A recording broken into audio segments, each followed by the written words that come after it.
creeks, streams, and other low-lying and flood-prone locations. Creeks and streams may rise out of their banks. Flooding may occur in poor drainage and urban areas. Additional details: heavy rainfall this past weekend has left the ground saturated. With additional rainfall up to 2 inches, renewed or exacerbated flooding.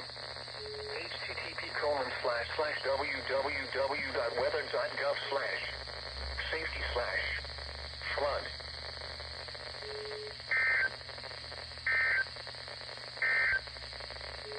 Here are the 2 p.m. Okay.